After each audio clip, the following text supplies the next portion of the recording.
प्रक्रिया आणि समाज या विषयाचा माझ्या या चॅनलमध्ये विचार करतो. आतापर्यंत आपण पाहिल्या का शिक्षण हे किती महत्त्वपूर्ण आहे.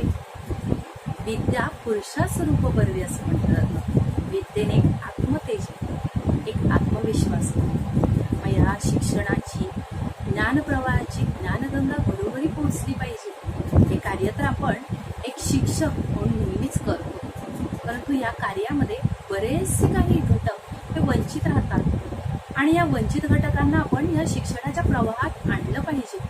असे कोणकोणते बरं वंचित घटक आहेत त्यांचा आपण मागच्या काही भागांमध्ये विचार केला.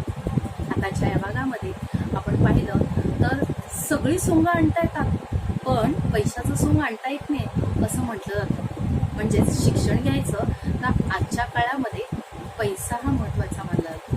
मग याच्या अभावी बऱ्याचशा काही गोष्टी आपल्या मागे राहतात आणि हा पैसा ज्याच्याकडे नसेल त्याला आपण दरिद्री म्हणतो. मग या दरिद्री नारायणाची शिक्षण प्रवाहामध्ये काय बरं अवस्था होत असेल आणि या दारिद्र्य ह्या घटकाला आपण कुठेतरी दूर केलं पाहिजे आणि त्यांनाही या शिक्षण प्रवाहात आणलं पाहिजे. दारिद्र्यामुळे शिक्षणापासून झालेले वंचित घटक यांचा विचार आपण आजच्या या भागामध्ये करणार आहोत. चला तर. नमस्कार. शिक्षण प्रक्रिया व समाज या घटकामध्ये, या विषयामध्ये तुम्हा सगळ्यांचं स्वागत. आपण शिक्षण प्रक्रियेमध्ये येणाऱ्या ज्या समस्या आहेत त्यांचा विचार करत होतो. या समस्यांपैकी येणारी एक महत्त्वपूर्ण समस्या ती म्हणजे दारिद्र्य. दारिद्र्य नेमकं कशाला म्हणतात तर आपण जर पाहिलं तर माणसाच्या ज्या मूलभूत गरजा आहेत, अन्न, वस्त्र, निवारा आणि शुद्ध पाणी, ह्या महत्त्वाच्या मूलभूत गरजा आहेत. यांच्याशिवाय आणखीनही उत्पन्न, शिक्षण, रोजगार, आरोग्य आणि आवास या महत्त्वाच्या गरजा समजल्या जातात. आणि या महत्त्वाच्या गरजा पुरवताना, जीवनमानाचा दर्जा ठरवताना या घटकांचा उपयोग करताना काही अडथळे येत असतात. त्याचबरोबरीने आपल्याला या महत्त्वाच्या ज्या गरजा आहेत त्या गरजा भागवताना अधिकार आणि संधी याच्यामध्ये सुद्धा बऱ्याचदा अडथळा येतो. आणि अडथळा येतो तो म्हणजे दारिद्र्य याच घटकाचा. आता दारिद्र्य म्हणजे नेमकं काय आहे? दारिद्र्याच्या विविध व्याख्या विविध समाज सुधारकांनी आणि जाणकारांनी केली आहे. दारिद्र्याची व्याख्या गिलिन आणि गिलिन यांनी अशी केली आहे की दारिद्र्य ही अशी एक अवस्था आहे की ज्यामुळे कोणत्याही व्यक्ती आपले अपुरे उत्पन्न किंवा गैरवाजवी खर्चामुळे स्वतःचा जीवनस्तर उंचावू शकत नाही. व्यक्ती स्वतःचं मानसिक स्वास्थ्यसुद्धा टिकवू शकत नाहीत. तसेच समाजाचे जे सदस्य आहेत त्या समाजाच्या जीवनमूल्यांचा योग्य त्या प्रकारे उपभोग घेऊ शकत नाहीत, योग्य ते कार्य करू शकत नाहीत. तर गोदाडे यांनी अशी व्याख्या केली आहे का दारिद्र्य म्हणजे अशा वस्तूंचा अभाव जी एक व्यक्ती त्या वस्तूंवर अवलंबून असते आणि तिच्यावर अवलंबून असण्यासाठी स्वास्थ्य, आरोग्य आणि कार्यक्षमता ही त्याला टिकून ठेवणं आवश्यक आहे.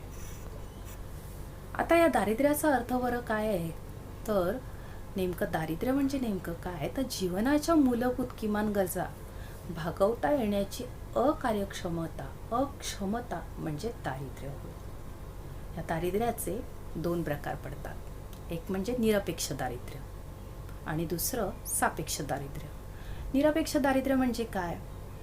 निरपेक्ष दारिद्र्य म्हणजे समाजाचा असा जो एक घटक आहे जो अन्न, वस्त्र आणि निवारा या किमान 3 महत्त्वपूर्ण मूलभूत गरजाही भागवू शकत नाही. त्यांना 2 वेळचं पुरेसं अन्नही मिळत नाही. अशा या अत्यंत दारिद्र्यात खितपत पडलेल्या समाजाचा हा घटक, या घटकालाच आपण निरपेक्ष दारिद्र्यात जगणारा घटक असं म्हणूया. त्यानंतर दुसरा प्रकार म्हणजे सापेक्ष दारिद्र्य. सापेक्ष दारिद्र्य म्हणजे असा एक घटक जो किमान आपल्या मूलभूत गरजा हा भागवू शकतो.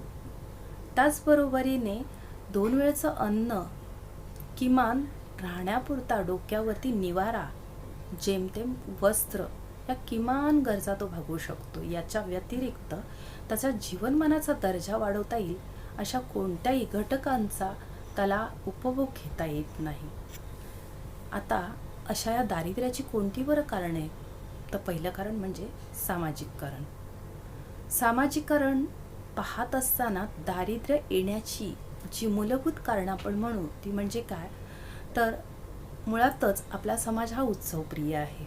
सण समारंभ, लग्न, त्याचबरोबरीने समाजात आपल्याला मानाने जगता येईल अशा प्रकारच्या काही महत्त्वाच्या समारंभाचा आपण आवर्जून अवलंब करतो. आणि असे हे उत्सव सण साजरे करण्यासाठी कर्ज काढली जातात. आणि ह्या कर्जबाजारीपणामुळेच येणारं जे दारिद्र्य आहे ते म्हणजे सामाजिक प्रमाणात येणारं दारिद्र्य.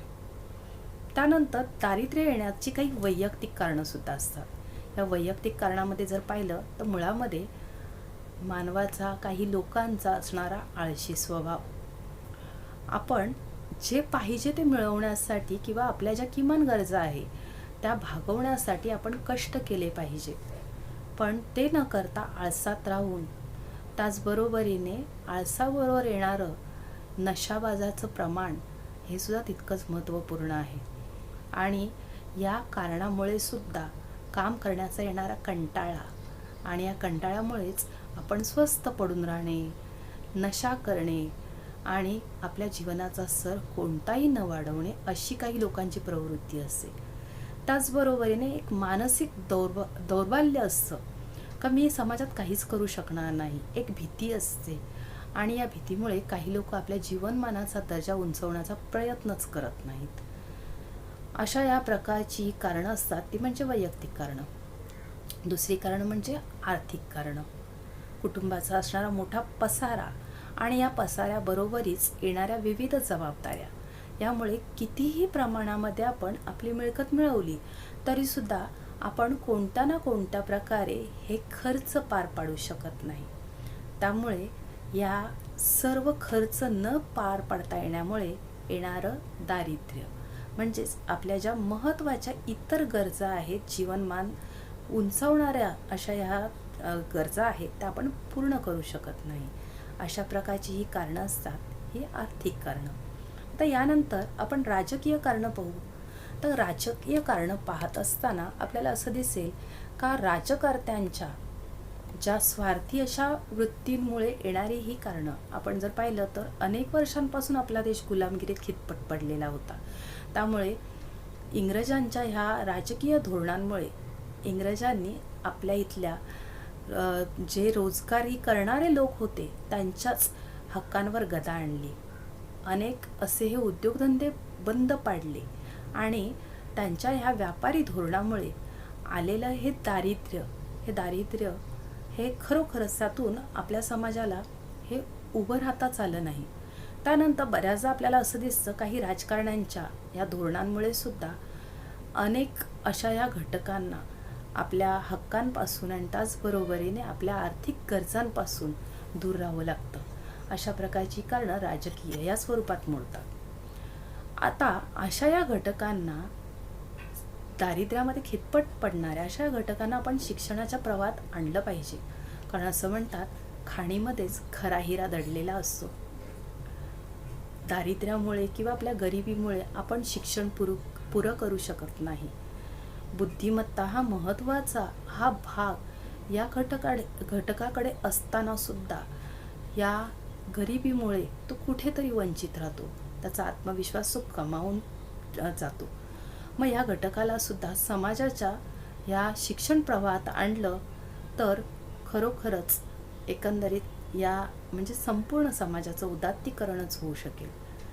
या दारिद्र्याच्या उच्चाटनासाठी सरकारने विविध प्रकारचे प्रयत्न केले. यात पहिला प्रयत्न केला तो म्हणजे इंदिरा गांधी यांनी गरिबी हटाव हे धोरण त्यांनी अंगीकारलं. 1972 साली गरिबी हटावची त्यांनी मोहीम हाती घेतली आणि त्या दृष्टीने सरकारने विविध योजना या गरिबी निर्मूलनासाठी आणल्या आणि त्यासाठी शिक्षणामध्ये सुद्धा काही महत्त्वपूर्ण असे बदल करून घेण्यात आले. हे कोणते बरं? तर पहिली गोष्ट म्हणजे आपलं हे शिक्षण हे व्यवसायाभिमुख करणं फार गरजेचं होतं. कारण शिक्षणातूनच आपल्याला काहीतरी व्यवसाय आपलं जीवन जगण्यासाठी मिळेल अशा प्रकारचं आपलं शिक्षण असणं गरजेचं आहे. त्यानंतर अभ्यासक्रमच मुळामध्ये असा असला पाहिजे का त्यात व्यवसाय आणि तंत्रज्ञान यांचं शिक्षण दिलं गेलं पाहिजे.